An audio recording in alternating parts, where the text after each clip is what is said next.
워런 버핏의 회사죠. 버크셔 해서웨이가 2분기에 당국에 보고한 서류를 보면 포트폴리오에 새로운 업체 이름이 나옵니다. 그 이름은 DR 호튼, 레나 NVR입니다. 세 곳 모두 주택 건설 업체인데요.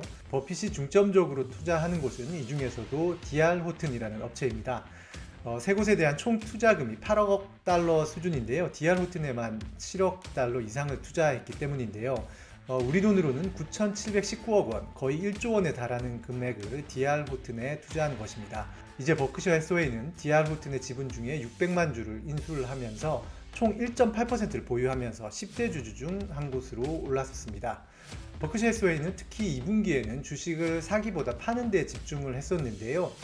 전체 주식 포트폴리오 3,534억 달러 중에서 사들인 것은 46억 달러, 그리고 판 것은 126억 달러입니다.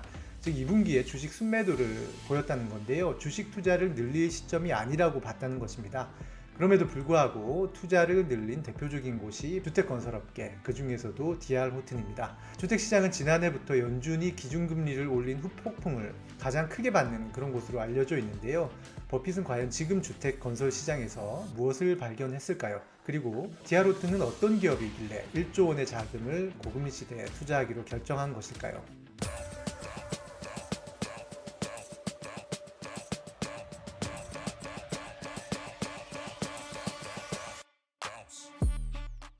많은 언론에서 연준이 기준금리를 인상한 이후에 주택시장이 어려움에 처했다고 이야기합니다. 실제로 그렇습니다. 미국의 기존 주택 거래량을 보면 코로나19 팬데믹 이후에 월 600만 건을 넘었다가 지난해부터 하락하면서 지금은 400만 건 수준으로 떨어졌습니다.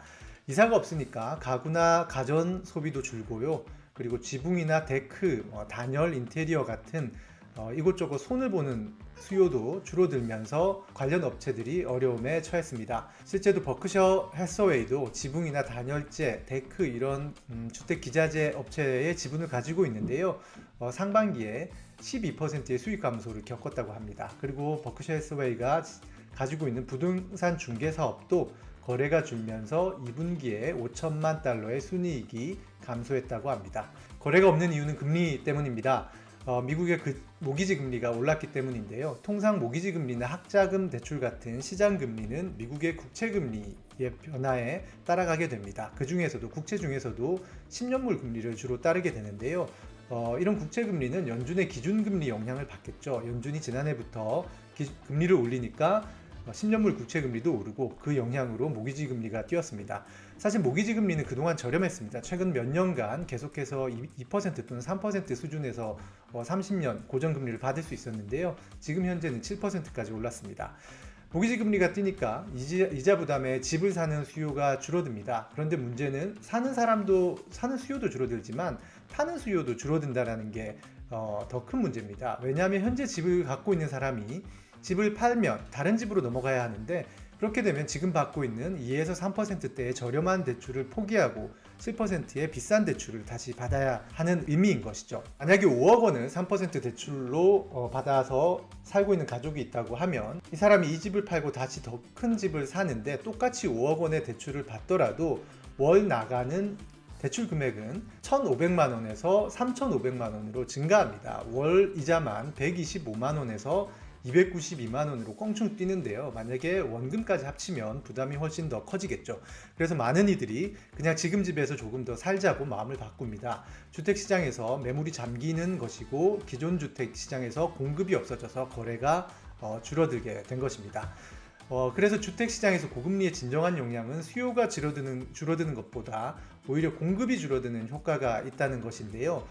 이는 누군가에게 기회가 될 수 있겠죠. 수요보다 매물이 더 줄어들면 사야 하는 사람들은 어떻게 해야 할까요? 그렇습니다. 바로 기존 주택 매물이 없다면 신규 주택 쪽으로 눈을 돌릴 수밖에 없습니다. 이렇게 주택 건설 수요가 커지는 것인데요. 미국의 신축 단독주택 매매 그래프를 보면 54만 건까지 떨어졌던 신축 단독주택 매매는 현재 70만 건 수준까지 올랐습니다. 그러면서 미국의 단독주택 착공 건수도 늘었는데요. 지난해 11월 80만 건으로 바닥을 쳤다가 7월에는 100만 건까지 늘었습니다. 따라서 주택건설업체들의 실적은 오히려 고금리 시대에 조금 더 오르고 있는데요. 주택건설업체들의 주가만 보더라도 이들의 주가 변동을 추적하는 지수를 보면 연초 이후에 30%가량 성장했습니다. 같은 기간 S&P 500의 성장률을 2배 이상 뛰어넘고요. 심지어 나스닥의 연초 이후 상승률보다 높습니다. 버핏은 바로 이런 주택시장에서 나타나는 고금리의 양면을 본 것인데요. 특히 금리가 아니더라도 미국의 주택시장은 지금 공급 부족 상태입니다. 기존 주택의 거래가 활성화되는지와 상관없이 신규 주택을 계속 지어야만 하는 그런 상황입니다. 미국의 부동산 정보업체 리얼터닷컴이라고 있는데요. 이쪽에서 분석한 내용을 보면 2012년부터 2022년까지 10년 동안 미국에서 새롭게 형성된 가구 수는 1560만 가구입니다. 그런데 그 사이 완공된 집은 단독주택과 다가구를 다 합치더라도 1190만 가구라고 합니다. 집 공급이 가구 형성보다 370만 가구가 부족한 것입니다. 아마도 버핏이 가장 주목한 점이 바로 이 부분일 수 있습니다. 도이체방크가 최근에 미국 주택시장에 대해서 분석한 보고서를 보면 건설업체들이 지금의 공급 부족 상황 때문에 향후 몇 년간 바쁘게 움직여야 할 것이다, 이런 전망을 담은 보고서를 내기도 했습니다. 버크셔 해서웨이 같은 경우에는 물류나 철강, 은행과 같이 사람이 사는데 꼭 필요한 그런 산업에 잘 공략하는 특징이 있습니다. 그런 성향을 고려할 때 사람이 사는 집에 대한 산업은 어찌 보면 버크셔 해서웨이가 집중할 수 있는 그런 분야라고 할 수 있습니다. 그렇다면 과연 많은 업체들 중에 왜 D.R. 호튼이었을까요? 아마도 장기적인 투자를 하는 버핏의 투자 철학을 고려하면 리스크를 가장 잘 막아내고 시장의 성장을 가장 잘 반영할 수 있는 업체를 찾으려 한 것으로 추측됩니다. 어차피 장기적으로 주택 공급이 부족해서 이 시장이 클 것으로 봤다면 예상되는 리스크를 가장 잘 견딜 수 있는 업체를 선택한 것이 아닌가, 이렇게 보이는데요. D.R. 호튼은 미국의 레나와 폴티그룹과 함께 미국의 3대 주택 건설사입니다. 대형 업체인 것이죠. 이는 주택금융 분야에서도 안정적인 지위에 있을 수 있는 조건입니다. 미국은 주별로 중소건설업체가 많은데요. 이들은 대부분 지역은행으로부터 부동산 금융을 조달받습니다. 다만 지난 3월에 실리콘밸리 은행이 붕괴하면서 지역은행들이 신용을 줄이기 시작했죠. 대출 기준을 높이고 대출액을 줄이는 겁니다. 한도를.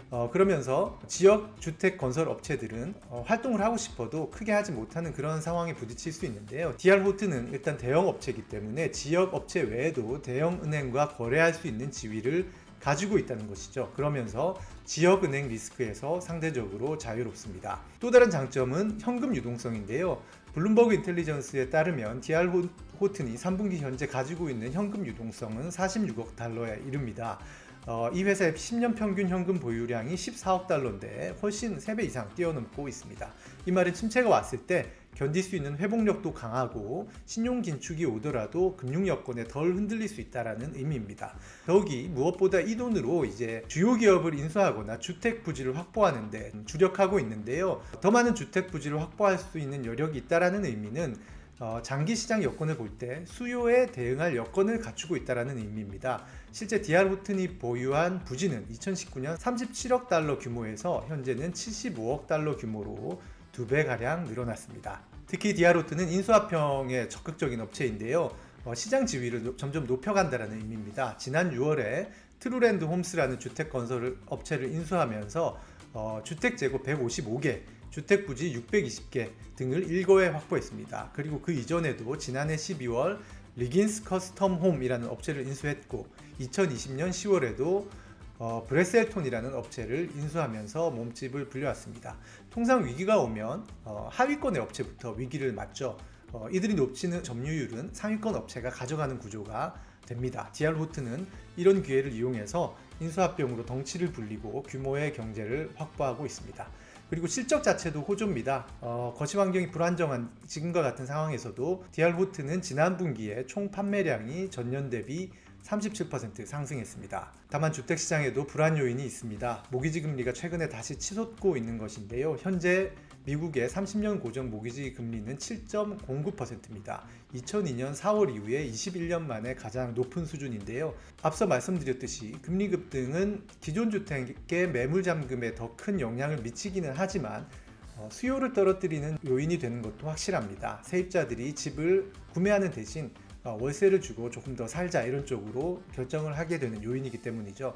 또한 금리와 함께 경기가 침체에 빠질 경우에도 수요가 줄어듭니다. 그렇다면 지금 여기서 궁금해지는 점은 과연 버핏은 이런 금리 재상승이나 침체 가능성을 얼마나 고려했을까, 얼마나 고려하고 주택건설사에 투자를 했을까입니다. 이미 이런 상황을 각오했을 수도 있겠다 하는 정황도 있습니다. 현재 모기지 금리가 상승하는 원인은 시장에서 10년물 국채에 대한 매도세가 이어지면서 10년물 국채의 금리가 뛰기 때문입니다. 그런데 버크셔 해서웨이가 5월 주주총회 당시 공개한 채권 포트폴리오를 보면 당시에도 5년 이상 중장기 구간 채권 비중은 고작 6%밖에 되지 않았습니다. 당시에는 장기 채권이 유망하다라는 얘기가 많이 나올 때였는데요. 버핏은 오히려 반대로 장기 채권에 대한 보유를 최소화하고 있었던 것이죠. 금리가 오를 확률이 높다고 보고 있었던 것입니다. 버핏이 만약 모기지 금리가 오를 가능성이 크다고 보면서도 DR 호튼을 2분기에 매수한 것이라면 버핏은 장기적인 시장의 전망을 보고 투자한 것이라는 의미일 것입니다. 물론 반대 가능성도 배제할 수 없겠죠. 2분기에 주택건설업계 지분을 투자하고 봤더니 3분기에 금리가 올라서 당황하고 있을 가능성도 배제할 수는 없는데요. 이는 아마도 3개월 후쯤에 3분기 포트폴리오가 공개됐을 때 버핏의 생각이 더욱더 뚜렷하게 나타날 겁니다. 만약에 3분기 포트폴리오에서 지금 주택건설업체에 대한 투자 비중을 유지하거나 오히려 늘린다면 버핏은 미국 주택시장의 성장과 그리고 선두권 업체에 대한 장기적인 믿음을 바탕으로 투자한 것이라고 볼 수 있을 겁니다.